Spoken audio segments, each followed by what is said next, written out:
Good afternoon, everyone. Thank you for coming and joining me today. I have a ton of really cool examples of fundraising campaigns that we've seen our clients run over the last few months. And I am really hoping that by seeing some of these examples, you'll get a lot of ideas about some virtual fundraising campaigns you can run now, especially if many of you are trying to have to adjust your fundraising strategies on the fly. I still see that a lot of people are trickling in, so I just want to cover some basic housekeeping things. If you don't know me yet, my name is Abby Jarvis. I am the one that got really excited about this session and accidentally sent you all double invitations last week. So many of you are so gracious with me. Thank you for all of your encouraging words and sweet feedback. I really appreciate it. I am part of the team over at Qgiv. And if you aren't familiar with us, we're an online fundraising platform, and our whole mission in life is to make you a more successful fundraiser. And that is why we put together the fundraiser. That's why we put together the session we have today. I heard from many of you that you are always looking for ideas about how to adjust your fundraising campaigns in this post-COVID world. So we're going to show off some of what our clients have been doing and hopefully give you some ideas. I will say I have a ton of examples to show you, and I even cut a bunch. So if this goes a little long and you have to leave, don't worry. I am recording this webinar. You're going to get a copy of it in your inbox. We'll send you some other resources as well. But just keep that in mind. I was also informed that my dear friend Melena is live tweeting this. So if you want to go check out Qgiv on Twitter to catch some of the highlights here, she's doing that over there now. And then I was also going to let you know, if you have any questions, you can drop those questions in the little question box, and I'll get to as many as I can at the end of the session. So those are some of the fun housekeeping things. Okay, so I want to get into a lot of the fundraising campaigns that we've been seeing from our clients. And just to give you a little bit of background, a few weeks ago, the Qgiv team sent a survey to all of our users asking a few questions. Most of those questions centered on what big obstacles you all are facing fundraising during the pandemic, some of the creative fundraising methods you've tried, and then what's worked for you. So we went through hundreds and hundreds of survey responses, and I chose some of the coolest ideas that I saw that we had permission to share, and then kind of separated them into 3 different levels. So I'm going to start with stuff that's really easy. So just very basic fundraising ideas or donor retention ideas that you can do now with very little preparation. And then we'll move through some more complicated campaigns that would require a little more planning and labor, but had really great payoffs for some of our clients. So with that in mind, here are some of the simplest ideas that I think you guys could really easily implement. And the first one is my personal favorite, and it's to call your donors. I'm sure you have heard fundraising consultants espouse the virtues of calling donors, and this really worked well for Holly at the Downtown Women's Center. She said that at this point in their fundraising cycle, they were making it a point to call all of their donors, all 2,000 of them, before the May appeal goes out. She clarified that they were just checking in with their donors. They did not ask for money, but they resulted in gifts anyway. So if you are looking for a way to connect with your donors, I really highly recommend calling this. I don't know if you have the bandwidth that Holly has. I know that calling 2,000 people sounds audacious even to me. But if you want to connect with your donors, this is a really cool outreach strategy. Call them, check in, see how they're doing, talk about how they are still making a difference, even with everything that's going on in the world. And then just see if they have any questions and if they need anything. Telling donors that their gifts are still being put to good use is a great way to get them interested in the fundraising campaigns that you launch either now or later. And who knows, it could result in gifts for you like it did for Holly. Um, a couple of things to keep in mind as you do this. The big thing is to focus on personal connections because that's very compelling to people. And then the other big thing that Holly is doing that's working for her is telling donors how their past support is making a difference right now. So it could be a little bit of everything. So I included this picture from our friends over at Second Harvest Food Bank because they're doing a really great job at sharing updates on all their social channels about how their donors' contributions are being put to work now. So if you are calling in someone who supported you in the past, tell them that you're still working on your mission, tell them that their money is still making a difference, and see what happens. You might learn something cool about your donor. You will for sure have a better relationship with that donor. And if your donor is feeling generous, they may give a gift to you totally unprompted. So I've heard from many fundraisers that a lot of you aren't comfortable asking for money right now. This is a nice, soft way to get in touch with your donors and not make them feel pressured to give. This one is kind of an obvious one, but the second idea that we saw a lot of is emergency fundraising appeals. I really enjoyed this comment from our friend Kelly at the Humane Society of the Pikes Peak region. She said that they did an initial emergency online appeal. They raised about $60,000. The other thing that I really liked is that she emphasized that they communicate every day with donors. I would think primarily through social media, and they do one online ask per week. They've also done Facebook asks, which I think is really cool. And they have tied all of these asks directly to animals that need help. So tying the asks directly to the mission is really important here. They've also been addressing COVID and have been working on an emergency appeal to major donors. Just as a side note, someone asked, is the audio working? Can someone let me know that you can hear me? I'm doing this webinar from my front porch. Okay, good. Someone said that they can hear. Awesome. That's what I need to hear. Okay, great. So continue on this. I did want to point out something here. So I know a lot of you have expressed to me that you are concerned about understanding when to ask.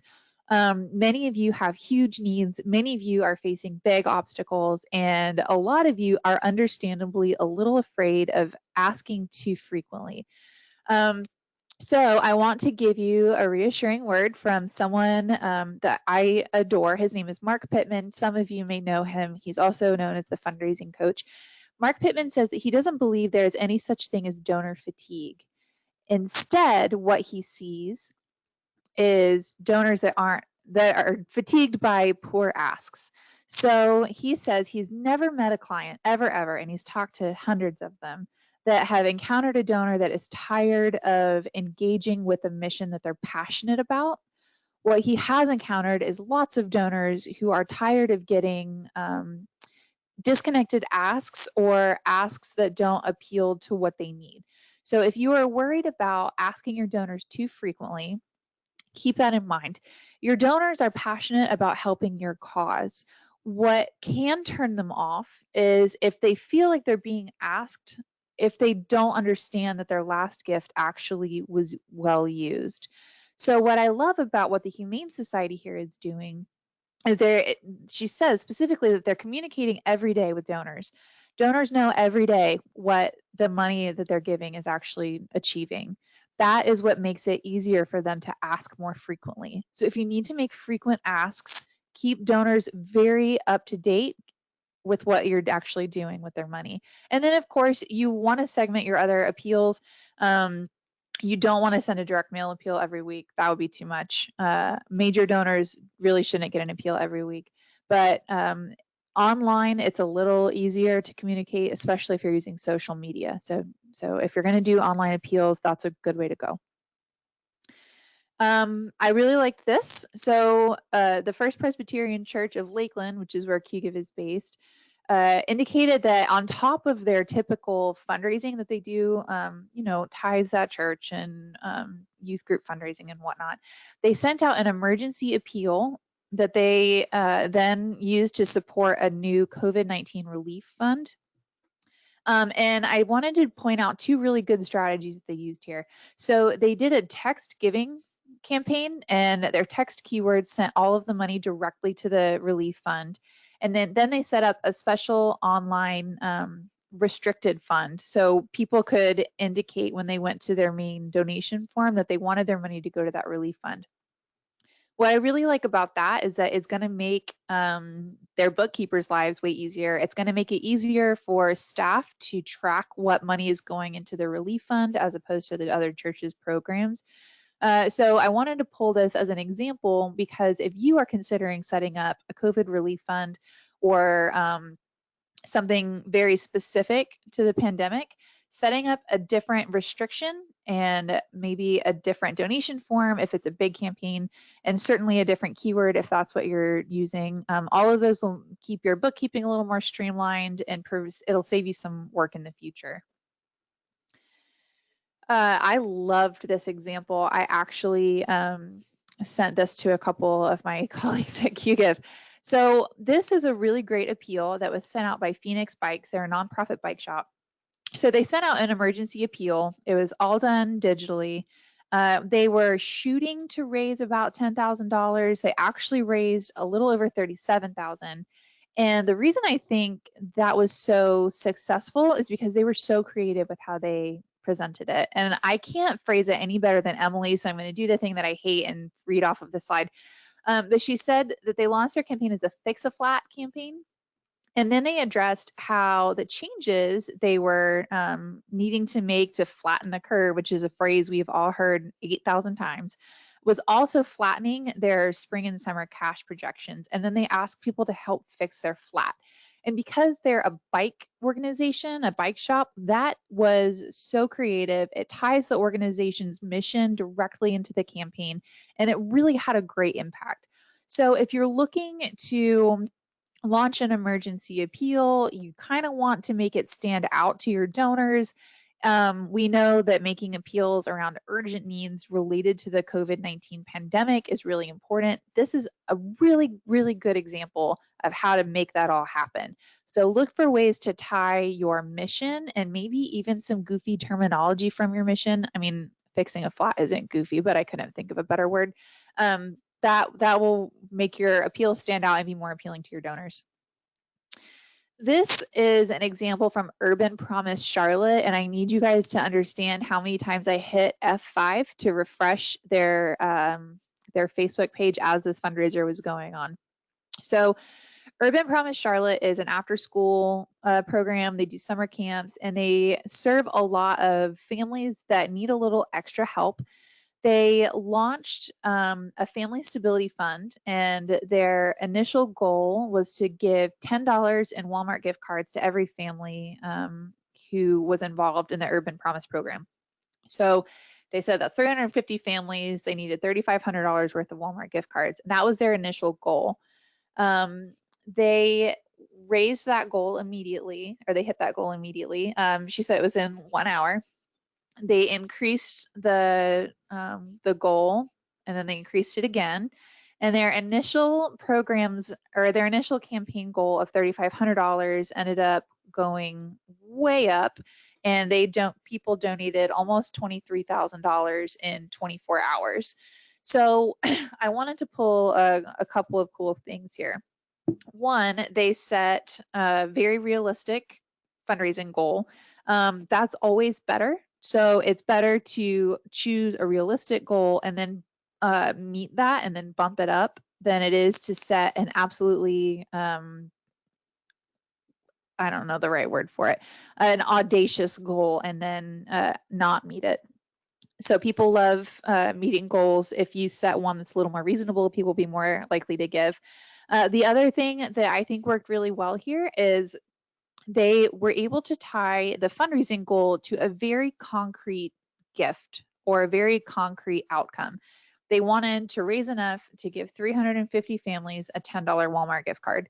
Having a very tangible goal for your campaign is really great.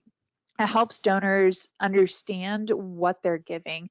So if someone donated $10 to this campaign, it's not just $10 that's going off into the ether that they'll never see again. They're actually giving $10 to a family that needs help. So if you are going to launch an emergency appeal, and you can, try tying your campaign goal to a very tangible outcome that donors can envision, that will kind of inspire them to get involved. The big takeaways here is that donors really want to help you. If you need help, you can totally ask. People, it sounds like kind of a silly thing to say, but a lot of people, a lot of fundraisers are worried right now about seeming insensitive about raising money for different causes. As my dear friend Rachel Muir has said in a past couple of webinars, your donors are grown-ups. They know what they want to do with their money, and they won't give if you don't ask, but they may if you do. So if you want to raise some money, try sending out an emergency appeal. Segment your appeals. So like we said earlier, you can totally ask once a week on Facebook, but maybe asking your direct mail donors once a week would be a little bit of overkill. You want to update at least as frequently as you ask. So we don't want to turn donors off by asking really frequently, but not ever telling them what you're doing with the money. So if you raise a bunch of money, tell them no, or tell them what you're going to do with it, let them know what they're achieving, and then ask again. If you can, put a creative spin on your appeal by using language or imagery that ties into your mission, that will let your appeal kind of stand out from what else is going on the internet. And then do offer some different giving avenues, like First Presbyterian had options for text giving and online, but do try to make it as easy as possible for your bookkeepers and your staff to attribute the money that you're raising to the right campaign. I promise you your bookkeeper will appreciate it, and so will your donors. All right. I want to look also at campaigns that touched on in-kind donations. Many of you are looking for in-kind donations like clothes or food or pet supplies, but it's kind of an awkward time to take in donation or in-kind donations. So I wanted to show you this. This is a phenomenal idea that I love that we saw several clients from indicate in the survey. We know that with social distancing and masks and everything, people are a little leery about just showing up at a facility and dropping off a bunch of supplies. So what a lot of organizations have done to kind of mediate that is to set up an Amazon wish list and then make it public, and then indicate either in social posts or through emails or on your website or wherever you're communicating with donors that people can support you safely by buying something from your Amazon wish list. I thought that was really clever. And I want to show you this slide because it's really, oh no, I'm going to go back to this one because I forgot something cool. So up at the top of this wish list, right over here, they talk about what the organization actually does and who will benefit from the gifts that are being made through this Amazon wish list. I've also seen some other really cool Amazon wish lists that had a little note about what needs were in terms of priority. So they could say our biggest need is these towels, lower need is soap and playing cards. So people can look at the items on your wish list and then make a decision based on your needs, what they want to give. I also really like this. If you do take in-kind donations, very often you need very specific items. I have seen in a nonprofit Facebook group that I'm a part of that donors sometimes donate really, really wacky in-kind donations. So if you need in-kind donations, be very specific about what you actually need.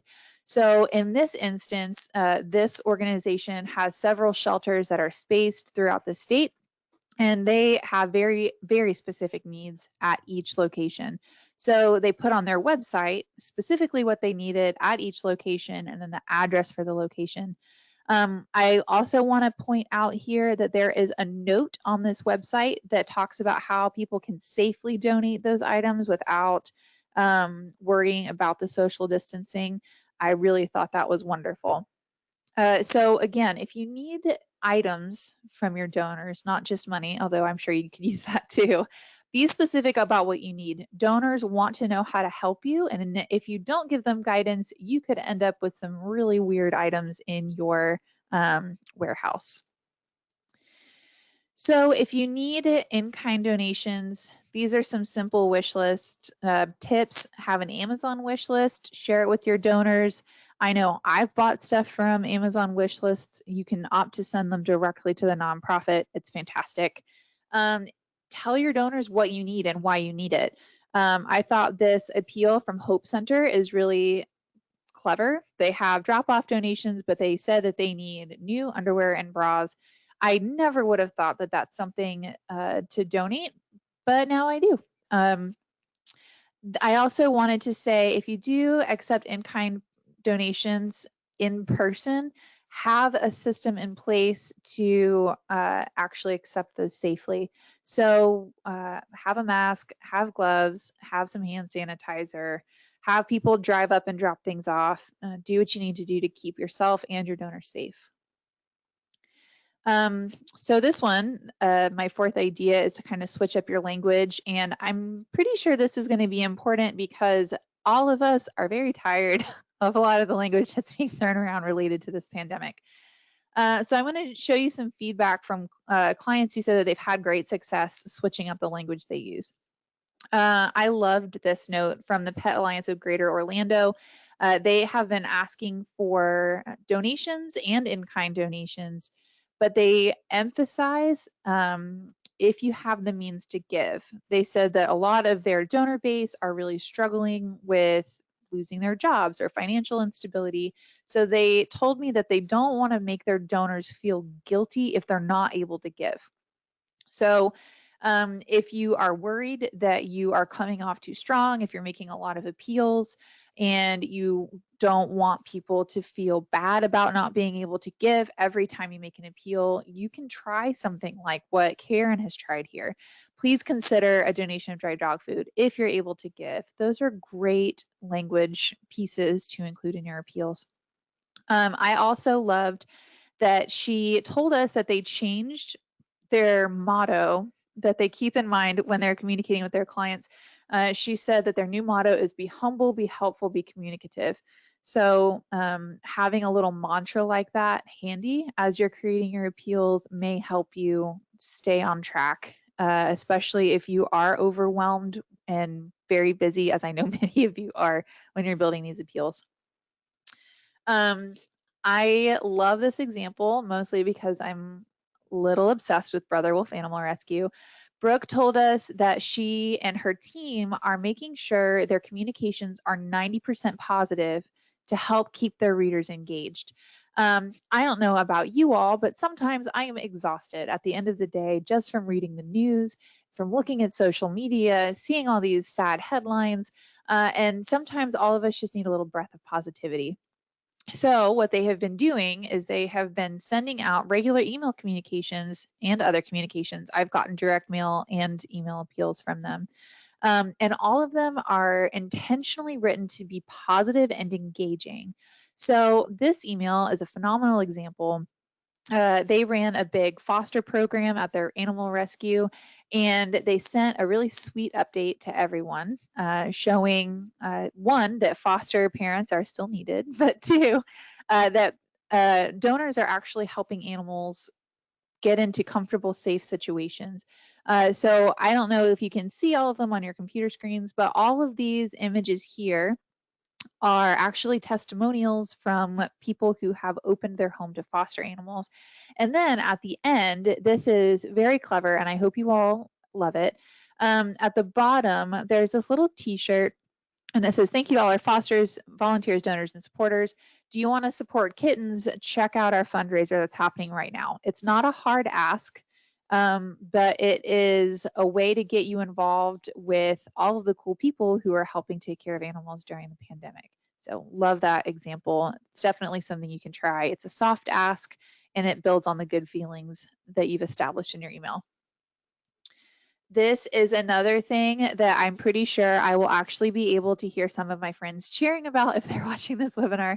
Rose at the Pickens County Habitat for Humanity said they're trying to keep as much of their original messaging intact as possible, and they're not stringing in too much, quote, now more than ever, or coronavirus language. Again, a lot of the nonprofit organizations and nonprofit fundraisers that I interact with online have stated over and over again how sick of they are of getting emails everyone uses in this trying time. Everyone uses pivot. Everyone uses now more than ever. And after a while, using those phrases over and over again starts to feel inauthentic. So, especially if you are working in human services, but I mean, I really think this applies to everyone, you can adopt Rose's whole mindset. You served a need before the virus, and that need still exists. So keep fundraising, stay authentic, and focus on being engaging rather than being kind of politically correct. That's not the right word, but sticking with the kind of key talking points that everyone in the nonprofit and for-profit industries are using. So honestly, these are really encouraging examples of how changing up your language can make a difference. Like I said a minute ago, a lot of the COVID language is overused. At this point, a lot of the phrases that really meant something at the beginning of the pandemic have just been used over and over again, and now they just kind of are fuzz background language. So if you're going to reference the pandemic, show your donors some positivity. I think we're all desperate for a little positivity, and then try to be as authentic as possible. If you just take a look at your content and you find a lot of language or a lot of phrases like in these trying times or in these unprecedented times, try to rewrite them. Would you say that when you're talking to your grandma on the phone? If you wouldn't, then switch it up. Try to avoid buzzwords and jargon. Sometimes it's totally unavoidable. Like you can't write an email appeal asking for in-kind donations without using the phrase social distancing almost. And then if you do want to talk about your mission and how it's been affected by COVID, which I really hope you do, talk about it candidly. It doesn't have to sound like a commercial. It doesn't need to be super polished. We don't need to use the phrase in these trying times. Be authentic. I think your donors will appreciate it, and it is working for these organizations. These are some really great ideas. If you are looking for a way to connect with your donors without making an appeal, you just want to stay top of mind. Ooh, can you guys hear the thunderstorm that's rolling through? Because it's pretty impressive. All right, so I love this example. Jamie at the Palouse Land Trust said that they have been using email communications to bring content to their donors, which I love.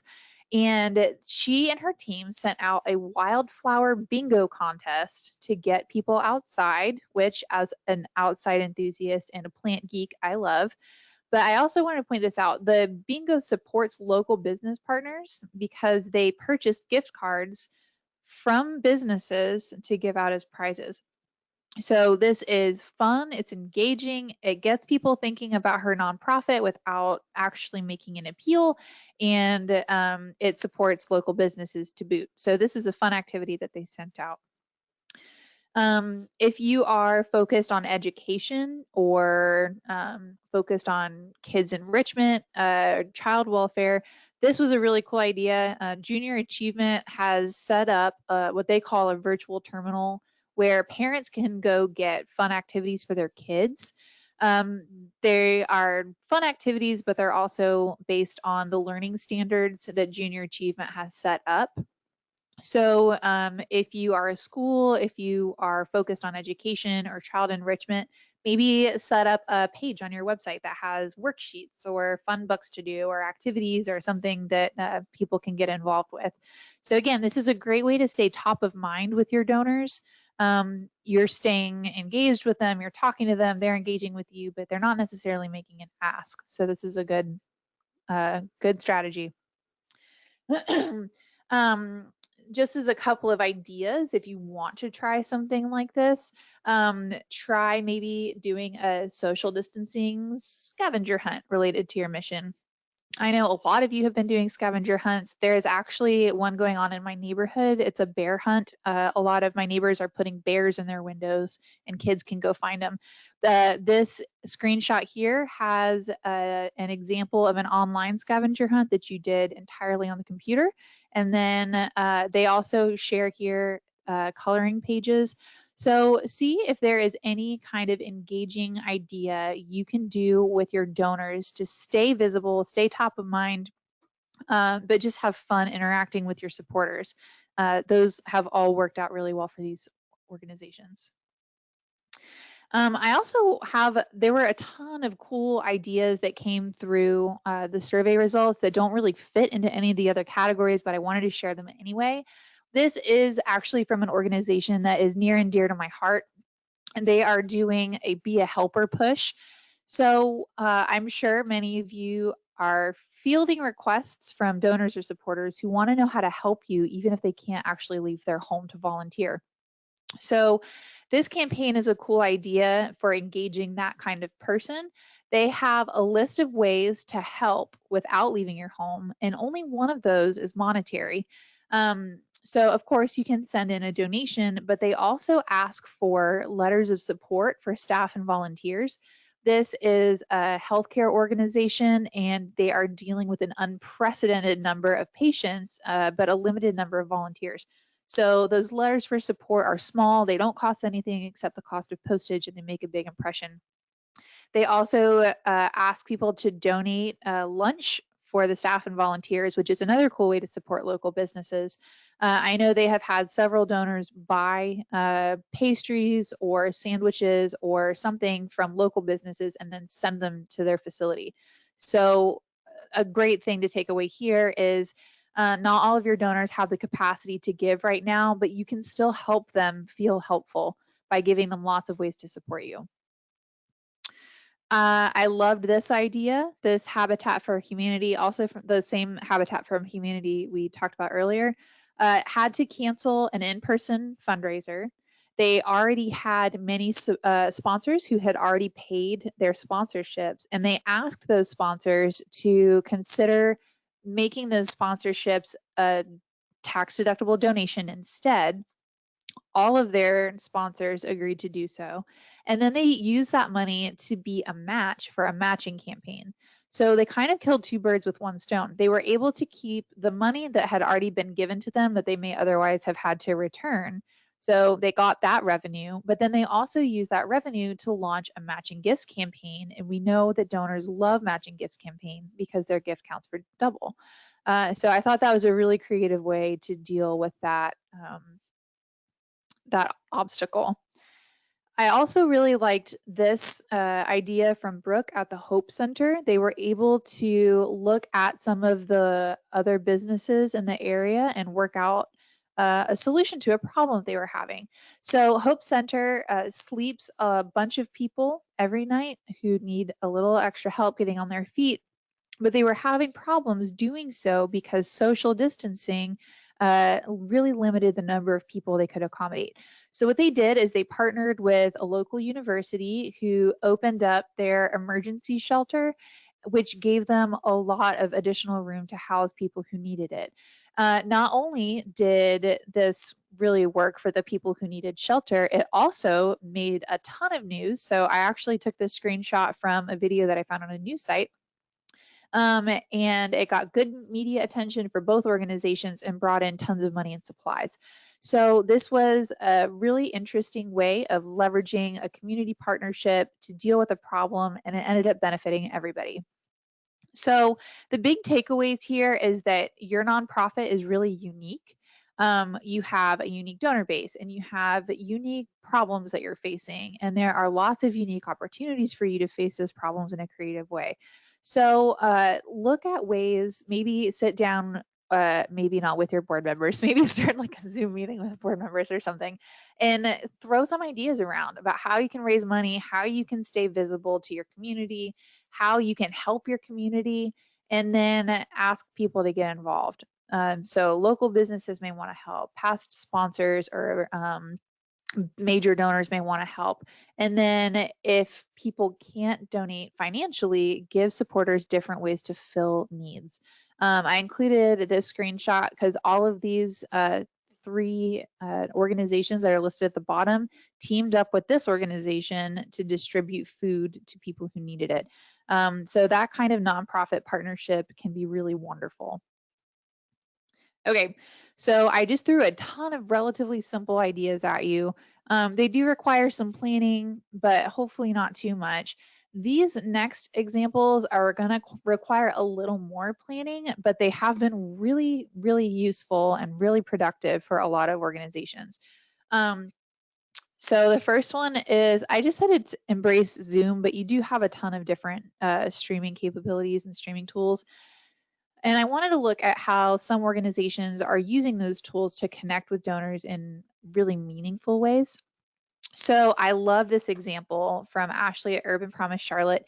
I showed you the big fundraising push that they did a few slides ago. You saw how successful it was. And as a result of that campaign, they've started something new called family meetings. And what that is, they invite donors to a 45-minute meeting. They get an update on the Family Stability Fund that donor supported. And then they also hear from some of the students who are benefiting from the Family Stability Fund. That is great for two reasons. One, we know that donors connect with the people they're going to help. Donors like to support people, not necessarily organizations. So connecting donors with the people they are helping really builds that emotional connection to your work and makes them more likely to continue their support. The other thing that Ashley pointed out that I didn't even think of is that she is actually helping donors build a community of donors. So she's introducing supporters to other supporters that they may not have ever known. So not only are they connecting their donors with the people they're helping, they're also connecting donors to other like-minded people who are passionate about the same cause. So I love that. It may be a fun way for you to connect with your donors. You may not be able to accommodate every single donor, like if you have hundreds and hundreds of small donors, but if you're looking for a way to engage those recurring donors or your mid-level or major donors, this is a really fun idea. Love Campfire. Campfire in Central Florida is another organization that is here in Lakeland, and they are getting really creative with Zoom. So what Campfire does, among other things, they have a ton of in-person programming, they have after-school programs, and then they do some family camps. And their camp was canceled this year, so they've moved to Zoom calls. So several times a week, they do art, music, and PE for the elementary kids. They have a Zoom hangout for older kids where they can play games. And then I love this. They usually have a family camp that had to be canceled, but they set up a virtual camp. And this is adorable. The families set up campsites in their living room or in their bedrooms or in their yards. And then they joined the Zoom meeting and they played bingo and they sang songs and they hung out and they really got to connect with each other. And this kind of achieves a couple of goals. One, they didn't have to totally cancel their programming, which is great. I know that probably brings in some revenue for them. Two, it gave them a great way to engage with those students that they're actually serving. And then three, it brought families together and gave them something to do. So I know this was popular with parents that have been at home with their kids, not really knowing how to keep them entertained for very long. So I love this idea. This could be something really neat, especially if you do work with students, but you can also apply it to just regular adult donors. This example comes from an organization called Rock by the Sea. What they do is they put on concerts that the proceeds then are donated to other organizations. So they had set up a music festival called Rock by the Stream. It was a 2-day festival. Then COVID happened. They had to cancel the in-person event. So what they did is they converted everything to a stream, and people got access to all the bands. What they did that I loved is sponsors and people who had already purchased their passes were invited to a backstage brunch. So what they did is after people had purchased their passes, they reached out to those people and then sent them personal invitations to this special backstage brunch. So loved that. They told us when they responded to our survey that they were probably going to be holding more virtual shows, and they have been, and those have gone over really well. I've actually been to a couple of them. They're great. So if you support the arts, if you support local businesses who do this kind of performance thing, streaming is a great way to get those people involved. And actually, the shot that I have here on our takeaway slide comes from another very similar group here in town. They did what they called their toilet paper telethon. It was right at the beginning of the shutdown here in Florida, and people could tune in. All of the artists that were originally going to play in their concert played anyway, and then you could donate online. So if you are looking for ways to connect with your donors, people are at home, they're bored. Zoom has already been a staple. I've seen way more Zoom memes than I ever thought I was ever going to see.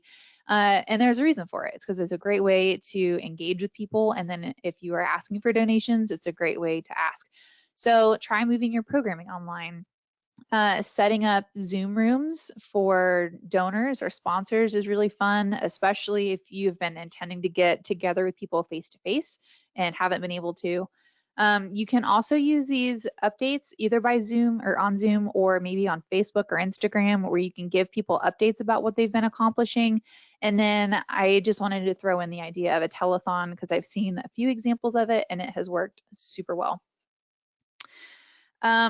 So we have had some phenomenal examples of people getting really creative, kind of physically. So Rock by the Sea, who we just looked at, has a board member who is making masks. That board member sold those masks and then donated the proceeds to the charities they support. So I love that. If you have board members or staff or volunteers who are willing to do something similar, one, it's a great way to get eyes on your nonprofit, but two, you can also support other nonprofits, which is really wonderful. I wanted to point this out. So Megan Mathis from Rise Up Malawi launched a t-shirt campaign. They used an organization called Bonfire. We are not associated with Bonfire in any way, but they do have a pretty cool platform. I've never used it myself, but I know a lot of others have. One of my friends in town actually set up a Bonfire fundraiser for a trip they were promoting. So if you are looking for a way to raise awareness about your organization, maybe raise some money, try a t-shirt. I know it worked really well for this group. I thought this was wonderful. Mary's Shelter Gulf Coast has residents who are not able to work. To earn some extra money, they created a line of home decor products that they're selling online. And then when their retail establishments in their town open up again, they're going to be selling them in retail as well. So I don't know if you have a group of makers who are able to do something like this, but if you do, this is a cool idea. I also loved this one. So this is from an organization here in town. They have, they are an online news source. It's an independent news source. And they have donated some spacing that they would otherwise fill with paid sponsorship to other nonprofits who are involved in relief efforts. So if this is something that you have, maybe you send out a newsletter that you sell ads for, or put ads on your website as well. If you have the ability and the wiggle room in your budget to donate some of that advertising space to other nonprofits, that could be really helpful. Or if you have had sponsors who have had to pull back on their marketing budget because of COVID-related revenue problems, you can donate that as well. Someone just asked about my name, and someone asked about the wish list. I don't know how the wish list is made tax deductible for donors. I would have to look that up and talk to you guys about that later. I will look for something along those lines and include it in the follow-up email that I send to you. I had to include this picture because it is one of the funniest, most creative, goofy fundraisers I've ever seen. So this is not a Qgiv client, but some of you may have seen that earlier this year, a Humane Society in Wisconsin, I believe, sold ugly pet portraits for $15 donations. They have their staff and volunteers do portraits. They are hysterically funny. If you search like Wisconsin pet portraits, I'm sure it will pop up. They had so many donations that they could not keep up with the number of pet portraits that were required. And so that goes over really well. The big thing here is really just to get creative with how you engage with people. Do you have a board member that sews masks? Do you have a group of volunteers that will do goofy pet portraits? What can you do? What relationships can you kind of put together to benefit both your organization and maybe them? So look around for opportunities to sell merchandise, to work with local artists to raise money, to do raffles, to fill a need in your community. And then maybe do a trade. Someone can fill a need for you, or maybe you can donate services to other nonprofits. Look around and see what's out there. Your community is unique, and if nothing else good has come from the coronavirus situation, it's that people are pulling together and getting creative with how we can help one another. So look around and see what's out there. These last few examples are bigger campaigns that did take some extra time and effort, but really paid off for their community. So I wanted to look at some of these. And one thing that we saw a lot of was people getting creative and putting together brand new events that they'd never done before. So I love this idea from the Pierce Family Foundation. They put together something called Backyard Burlesque. It was all virtual. You paid to get your entry fee, and then you could show up, and they had a dance class. Megan was kind enough to say that it was a family-friendly dance class, despite the burlesque name. And then they also had a cocktail making class from a couple of local bartenders. So I thought that was really neat. They also sold raffle tickets and did an online raffle. So I didn't look to see how much money they raised, but I thought this was a brilliant idea to get people involved, give people something fun to do, get them off the couch, and get some eyes on your nonprofit while raising some money. I did also see another really cool example that I unfortunately had to cut from this presentation for time's sake. They did an online cooking class, which I loved. People could like buy entrance to that and do a cooking class. There are all kinds of cool ideas. So look at the people around you, look at the talents that some of your supporters have, and see if someone would be willing to do a class or an event like this to help you raise some money and give people something fun to do. This is so creative. The group at Save One Life had to postpone all of their big in-person events, so they started something called the Virtual at-Home Everest campaign.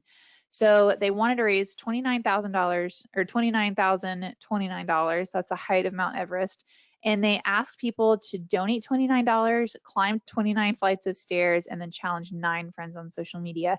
And then they have a donor who is doing a match. So I thought that was neat. I found this video of this guy who climbed 29 flights of stairs with his dog. It was absolutely wonderful. And then he nominated a bunch of people to raise money. So I thought this was really creative. If you are setting up a peer-to-peer event, give people something to do that they can do easily from their homes, and see how creative they get. People are having a lot of fun with these. This is another example from the Campfire Sunshine here in town. So they have every year a big Kentucky Derby party. It's a super fun affair. Everyone in Lakeland looks forward to it. And one of the highlights is their mint juleps. So to keep people excited, despite the postponement, they started selling these mint julep baskets. And then they had their board members deliver the baskets to people safely, of course. I also think this is hilarious. So because they're running with the Kentucky Derby theme, they're having their first peer-to-peer event.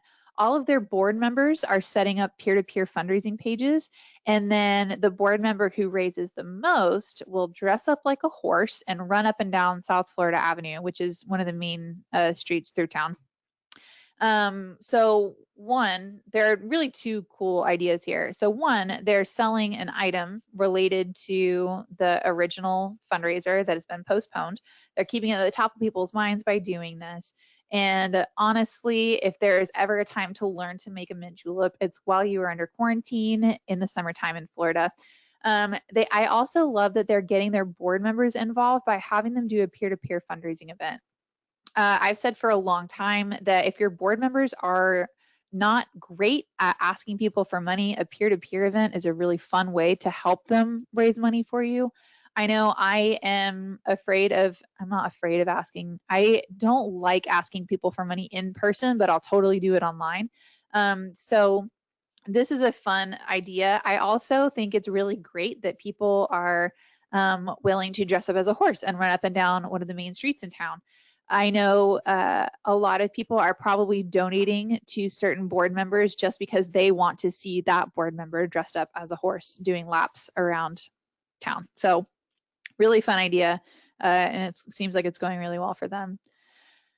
This one is from United Way of Ulster County, which I think is super cool. So the county itself established something called Project Resilience. It's a fund that is used to help restaurants stay active while donating meals to feed people who need them. So they had two unique problems. They had restaurants who were hurting financially. They had people who needed meals. And United Way of Ulster County and their county stepped in to fill that need. So United Way is the fiduciary agent here. They take donations, they pay the restaurants, and then they keep part of the donations to cover their administrative costs. So this is another example of a nonprofit or a situation with two disparate needs. People came together and figured out a fun solution. So all of this comes to say, if you have the time and resources, channel that energy into putting together a really cool virtual event that will get your donors engaged. Now, I'm also going to say this. I know that many of you are working overtime to figure out how to keep things going during the pandemic. If you can't do these, that's fine. You have tons of other ways to engage people. Don't feel bad if you can't launch a huge campaign. Your safety and your mental health are important too. If you decide to build an event or something like this, look at putting together interactive pieces that donors can do when they're staying home. Look, if you can, at supporting local businesses with your event. So if you can hire a bartender to do a Zoom event, that could be really fun for you, and I'm sure it's useful for the bartender. And then if this is another big thing, you don't have to be really formal with these. Don't stress yourself out by trying to put together some perfectly polished event. People know that you're dealing with a difficult situation. And honestly, some of the things we've seen that have been most successful are something as simple as this example from another one from Campfire Sunshine. They have story time with Miss Rhonda, and periodically Miss Rhonda comes on. She reads the kids a story, and then the kids can go take AR tests on the story that she just read. It's very simple. It doesn't require a lot of planning or production. It's simple and it's authentic, and it's a huge hit. All right, now I'm going to use the word that everyone hates, and I know everyone hates it because I hate it, and so do a lot of people I talk to. This is really going to focus on taking an event that you're already planning on running and then pivoting to do it a little differently. So I thought this was really cool. This is an example from the Girl Scouts of South Carolina, Mountains to Midlands, and it is Girl Scout time, but you can't have Girl Scout meetings during a pandemic. So what they have done is they have put together, they call it mega virtual troops. And those girls can tune in to Facebook Live, and they have all kinds of fun activities aimed at those different age groups. So this video that I took a screenshot of is something that they would do at a regular Scout meeting. They learned how to make a solar oven. A leader walked the girls through exactly what to do, and then they posted it on their Facebook page so girls could do this either alone or with their parents. So it keeps the girls engaged, it keeps the Girl Scouts top of mind, and it gives parents something fun to do with their kids. This was a really beautiful example. that is another example of a nonprofit looking at multiple problems and combining them into one solution. So I'm going to give a little bit of background because I couldn't put all of Kimberly's idea on this one slide without making the text really tiny. So what Center for Global Impact does, among other things, is they employ a group of seamstresses in Cambodia. They pay them a living wage and they are able to sell those goods. I think they make like purses and clothing and a few other things. That's a source of revenue for them. And then, of course, it helps pay the seamstresses.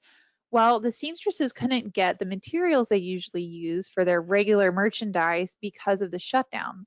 So what they did is they pivoted and put a bunch of materials that they had been kind of saving up and started making masks out of those materials. They combined that with an NCAA tournament giving campaign that they regularly do. The problem was that the NCAA sports weren't going on. So they reworked the tournament campaign to include the masks that the seamstresses were making. So they were really focusing on donating $5, putting that money into perspective. It supplied 5 masks and a week of meals. So, or every dollar you give is one mask and fair wages. So they were shooting to raise $44,000. Their donors really came through. They raised just over $76,000 and were able to, one, get the revenue they needed, two, continue to pay their seamstresses, and then three, provide masks and meals for people who depended on their help. So they got really creative. They solved a lot of problems all in one blow and are a great example of what you can do when you get creative about the problems that you're facing. I love this idea. It's relatively simple. Junior Achievement North Central Ohio usually puts on the JA Bowl-a-thons. A lot of the JAs do bowl-a-thons, but in this instance, they weren't able to have the bowling part of their bowling-a-thon. Instead, they hosted a trivia night, which was really fun. So people still got to interact with one another. People still got to have fun and celebrate their fundraising. This time it was just done virtually instead of at a bowling alley.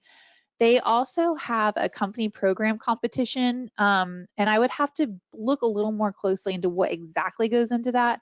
But students at JA learn a lot about business management, financial management, and they put together an infomercial and a little report for a project that they've been working on. That's all moved to a virtual event instead of being in person. So they took what they had been doing, they kept things the same if they were able to translate them easily to digital. And then if they couldn't do something easily digitally, like bowling, pretty hard to do that on a computer, they chose something else. So the big takeaways here is to look at what you've done in the past, either adjusting your methods and making them digitally friendly or just changing the style up entirely. The big thing to remember is if you are having to pivot an organization's like themed event or something that your donors know and love, your donors know that you're having to adjust and they will be gracious with you. So don't stress out too hard. So try switching up fundraising events that you've done in the past and moving them online. If you can combine or adjust any of your campaigns to be something a little new and different, try that. And if you are looking for ideas, ask people. Your staff and your board and your volunteers could all kind of get together, come up with some ideas and see what sticks. I included this screenshot because it's one of my favorite success stories of this era so far. Our friends at Big Brothers Big Sisters of Southern Minnesota were putting together a silent auction. It was going to take place right as things were starting to shut down. And in the space of 24 hours, they turned their entire silent auction into a digital event. It was wonderful. They used a ton of streaming. Their donors were very understanding. And they just got creative and gathered some help and pulled it off. So I wanted to look at questions. I know we covered a ton of ideas, and I did want to extend this to you. If you are a Qgiv client and you have some ideas and you want to know how they will work for you, get a hold of us and we can help. We're all remote, but we're all on the phone. So email us at support@Qgiv or give us a call. If you have questions for us, if you have an idea for something you want to do, but you want to know if Qgiv's tools would help you and you're not using us already, you can email us at contact@Qgiv. We're on the phones too, and we'll help you out. I'm going to look at questions. Oh, and I was also going to say, I'm going to plug to you guys to keep an eye on your inboxes on Monday because we've got something super cool coming up, and we're going to send you an email. Okay. So I looked at the question earlier about the Amazon wish list and how tax deductibility works for that. I am not sure. I will look it up and I will send you guys an answer in the follow-up. Someone asked if I had a recommendation for past online telethons that we can look at as an example. Yes, let me think for a second about what those are. So I would look at a group called Solid Ground did one. They are the ones that hosted the online cooking class and then had it periodically like there was a break in the cooking while things were sauteing for a long time or whatever. And they were able to pull in the opportunity to talk about Solid Ground's mission and make appeals while the cooking was going on. You could also look at Lakeland Live. It's LKLD Live. They did their toilet paper telethon, and I believe all of those videos are still on Facebook. The cool thing about doing telethons this way, especially if you're on Facebook, is those videos stay up so people can go back and watch them even if they couldn't make the original event. So Solid Ground, and theirs was called the Lunch In, like lunch and then the word in, and then LKLD Live. I would look those up. Someone asked, do you feel that people are getting tired of Zoom events? We've had someone tell us they were Zoomed out. Yeah, I can totally see that. If I go to another Zoom happy hour, I'm gonna die. Not literally, but I don't want to go to any more Zoom happy hours. If it is something that is intentionally engaging, like I will watch someone teach me how to cook something. I don't want to talk to you about what I'm doing at work over my 6th glass of Chardonnay. So some people are tired of Zoom, and that's okay. There are other ways you can reach out to them. I think Zoom is especially useful if you are running something with an agenda. So if you are inviting a small group of donors to get an update on a project they've supported, yeah, if you want to just have a happy hour for donors, I don't know that would go over as well. So if you're going to look at Zoom, try having an agenda or like a capital P point to the call so people know exactly what to expect. They can mentally prepare themselves and you can get it done. Someone commented that they're actually delivering for Project Resilience in New York, which is amazing. I am so glad that you chimed in. Someone asked, did any of these ideas share about the best way to let their donors know how those events or campaigns were happening? Is social media the most common? Is email? Are there phone calls? What's most successful for the other organizations? I think that depends a little bit, but I would, we didn't ask this question specifically. I would hazard a guess and say that email and social are the best way to let people know about virtual events. I know I referenced that Big Brothers Big Sisters organization that did the 24-hour turnaround time transforming an in-person event to a digital event. I know that they did a lot of social media and email outreach for that. I would also think if it was something major like that, you might want to call regular supporters that don't engage with you digitally. So if you're having a regular like little Zoom event, I don't think you need to worry about phone calls or letters or anything. But if you are turning a large like annual event into a digital event and you want to be sure you invite like that major donor who never answers the phone or your, I don't know, a recurring donor who's been giving to you for 20 years, but only by check, like you might want to reach out to them by phone call. Someone asked, specifically, how did they pivot for that silent auction? What are some specific things they did? Oh, I'd love to talk about this because it was such a cool event. Okay, so they decided within 24 hours that they were going to transition the event from in-person to digital, and they did a few things. So one, they posted extensively on Facebook about it. I would probably guess and say that they also sent out an email blast to anyone who had registered. All of those registrations were done online, so they had everyone's email address. I do know there were some simple things that they did that made everything go really well. So they had already taken pictures and put together a PowerPoint presentation of all the items they were putting up for auction. So when they posted on Facebook, hey, we're putting this event on or moving this event online, here's a link to a PowerPoint presentation where you can review all of the auction items before the event. That was a great way to get people thinking about the event, and people knew what they wanted to bid on already. They did use the Qgiv mobile bidding app, so they also included instructions on how to do that. I know we really encourage people at silent auctions in particular to have someone on site to help with mobile bidding. And in this case, they did a really great job of getting out in front of that and providing that information to people ahead of time. They also had, this was before social distancing was totally in place.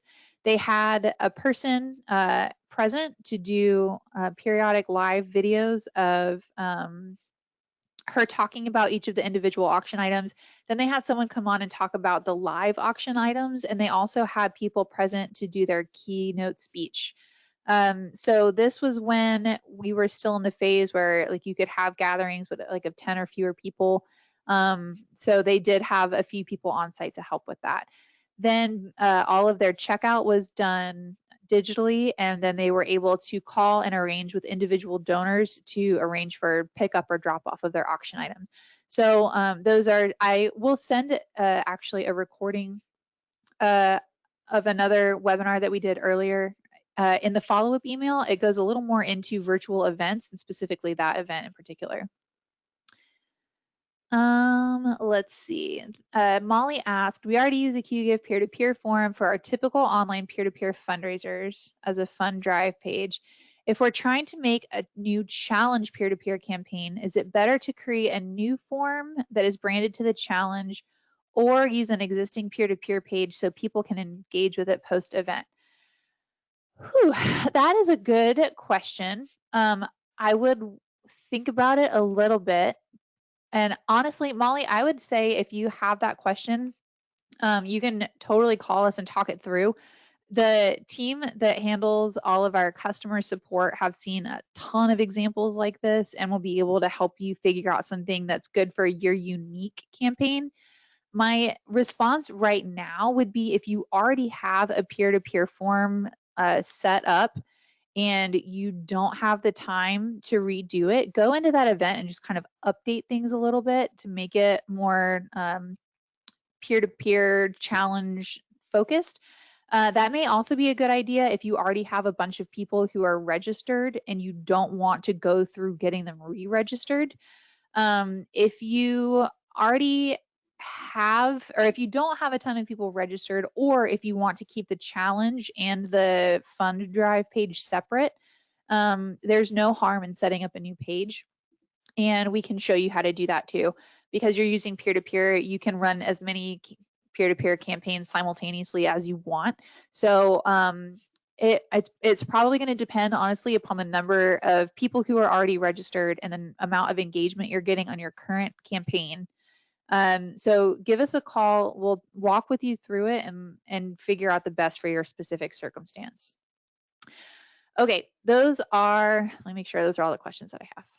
Okay, those are all the questions that I have. If you all have any questions, feel free to tweet at us, call us, email us, send us a message on Facebook, do whatever you got to do. We are here.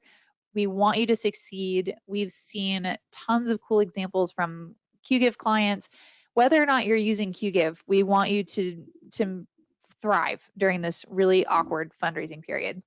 Let us know how we can help you. Get a hold of us. These two email addresses here are a good place to start.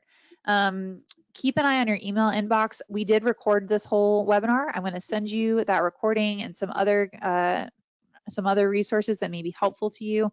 And then, like I said, keep an eye on your inbox on a Monday for a pretty cool announcement that we're going to be sending out. All right, everyone, thank you for sticking with us. Thank you for doing everything that you're doing. You are raising money and doing wonderful things under really annoying circumstances, and you're doing it well. All right, I will talk to you all later. Have a good Thursday. Talk to you soon.